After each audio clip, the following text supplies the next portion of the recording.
August 9ରେ ଆସିବ ସୁଭଦ୍ରା ଟଙ୍କା। ହେଲେ ଏଥର କିଛି ନୂଆ ହିତାଧିକାରୀଙ୍କୁ ମିଳିବ। ଏଥିପାଇଁ ଆସିଗଲା ସୁଭଦ୍ରା ଯୋଜନାରେ ଆଉ କିଛି ନୂଆ ଲିଷ୍ଟ, ଯାହା ଆମେ ଭିଡିଓରେ ଜାଣିବା।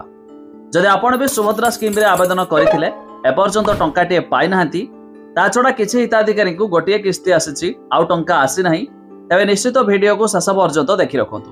ତା ପୂର୍ବରୁ ଭିଡିଓକୁ ଲାଇକ୍ କରନ୍ତୁ, ସବସ୍କ୍ରାଇବ୍ କରିନଥିଲେ ଏବେ ସବସ୍କ୍ରାଇବ୍ କରି ପାଖରେ ଥିବା ଘଣ୍ଟି ଚିହ୍ନକୁ ଦବାଇ ଦିଅନ୍ତୁ। ଆପଣମାନେ ଜାଣିଥିବେ ସୁଭଦ୍ରା ଯୋଜନା ଅଧୀନରେ ବାର୍ଷିକ 2ଟି କିସ୍ତିରେ ଟଙ୍କା ମିଳିଥାଏ 5,5,10,000 ଟଙ୍କା। ତେବେ ଗୋଟିଏ ମହିଳା ଦିବସ ଅବସରରେ ମିଳିବାକୁ ଥିବା ବେଳେ ଆଉ ଏକ ଏହି ରକ୍ଷାବନ୍ଧନରେ ମଧ୍ୟ ମିଳିଥାଏ, ଯାହାକି ଅଗଷ୍ଟ ମାସ 9 ତାରିଖ ରାକ୍ଷୀ ପୂର୍ଣ୍ଣିମା ଉପଲକ୍ଷେ ଆପଣମାନଙ୍କ ଖାତାକୁ ଆସିବାକୁ ଯାଉଛି 5,000 ଟଙ୍କା, ଯାହାକି ତୃତୀୟ ଇନଷ୍ଟଲମେଣ୍ଟ। ହେଲେ ଏବେ ବି ଅନେକ ହିତାଧିକାରୀ ଅଛନ୍ତି ଯେଉଁମାନେ ଟଙ୍କା ପାଇନାହାନ୍ତି।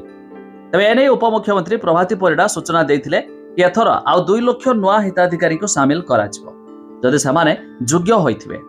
ତେବେ ଯଦି ଆପଣ ବି ସୁଭଦ୍ରା ସ୍କିମ୍ ଅଧୀନରେ ଆବେଦନ କରିଦେଇଛନ୍ତି ତେବେ ଜାଣି ରଖନ୍ତୁ ଆପଣଙ୍କୁ ଟଙ୍କା ଆସିନାହିଁ, ତେବେ ଆପଣମାନେ ମଧ୍ୟ ଏଥର ସାମିଲ ହୋଇପାରନ୍ତି।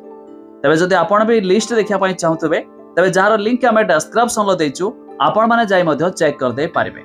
ତା ଛଡ଼ା ଏହା ବି ଜାଣି ରଖନ୍ତୁ କିଛି ହିତାଧିକାରୀଙ୍କୁ ଗୋଟିଏ କିସ୍ତି ଆସିଥିବା ବେଳେ ଆଉ ମଧ୍ୟ କିସ୍ତି ଟଙ୍କା ଆସିନାହିଁ। ଏବେ ବି ଅନେକ ହିତାଧିକାରୀ ଅଛନ୍ତି ଯେଉଁମାନେ ପୂର୍ବରୁ ରାସନ କାର୍ଡ ସମ୍ବନ୍ଧୀୟ ବା ଲୋନ୍ ସମ୍ବନ୍ଧୀୟ ନେଇ ଯେଉଁମାନେ ITR ଫାଇଲ କରିଥିଲେ ସେମାନଙ୍କର ନାମ ମଧ୍ୟ କଟିଥିଲା।